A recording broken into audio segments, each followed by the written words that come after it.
majority in the House and a greater presence in the Senate are going to bring an end to the era of congressional moral bankruptcy. You need some people with principle in Washington who will stand up and say enough's enough. It means sticking ever more closely to the conservative principles that got us here. We have certain philosophical principles that we believe in, and we think that those principles are superior to those of our friends across the aisle.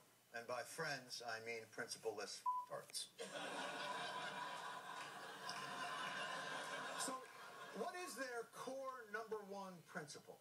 Deal with the Bush-era tax cuts first, or nothing else gets passed.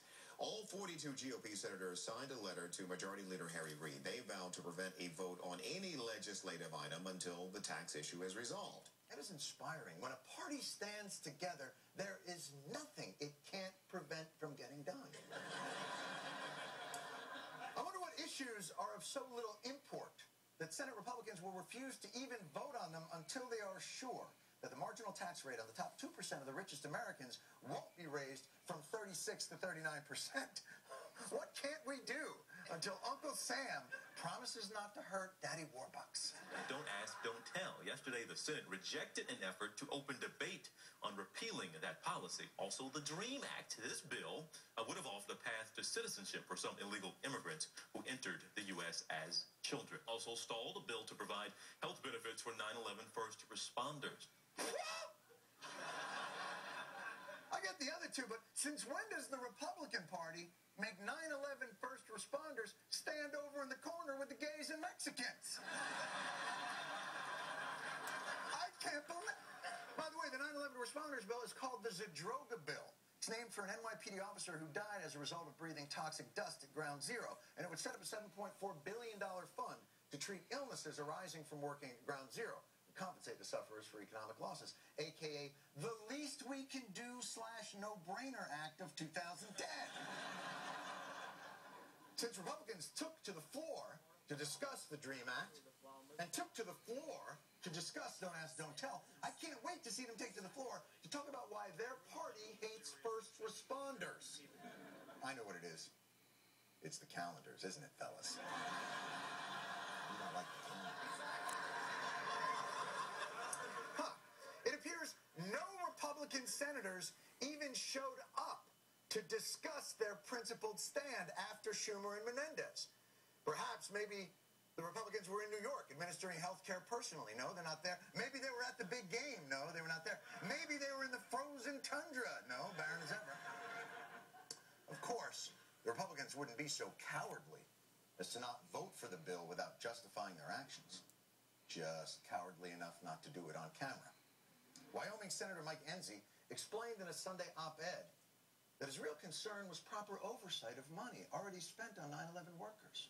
$475 million of which he claims has gone missing, saying the nation can't afford careless spending no matter how well-intentioned. Mismanagement, waste, unacceptable. Now, by the way, the bill they were going to vote on actually fixes that problem, but just like in May 2008, when the Pentagon announced it couldn't account for $15 billion that had disappeared somewhere in Iraq. By the way, what did Mike Enzi, tireless fiscal watchdog, say in June, 1 month later, when he was asked to vote for more Iraq funding? I believe he said, "This isn't a perfect bill. The fact remains, however, that we need to fund our troops, so I will support the supplemental bill." Unless any of those troops are 9/11 responders, in that case, those guys. And by the way, Mike, bad news. You know, all of our troops in Afghanistan and Iraq are technically 9/11 responders. Sorry, not the first responders, but the second and the third. So guess what, Republicans? Here's the deal. We're the only party that understands 9/11 and its repercussions monopoly ends now. So, no more co-opting 9/11 imagery to get yourselves elected. No more using 9/11 as the date when magically all your policies became right. I'm concerned with these policies. The administration has moved us back to a pre-9/11 mentality, and that failed in the past. It will again. Yes. No more using 9/11 to micromanage Manhattan zoning decisions. It's a very bad idea to build that mosque and center that close to Ground Zero. It is, in fact, an affront to virtually all the families who lost loved ones at 9/11. Right. No using 9/11 as an an excuse for why your Bush tax cuts never stimulated the economy in the first place. Yeah, I wish we'd had a smaller debt. I wish we hadn't been attacked on 9/11. Or 9/11 as an excuse to do what you were going to be doing anyway. After 9/11, Saddam's regime posed a risk that the world could not afford to take. No more using 9/11 as a price point. A fundraiser Wednesday night in Palo Alto, California. Volunteers for Giuliani plan to ask donors for contributions of $9.11, or, of course, 9/11. Of course. You know what, Republicans?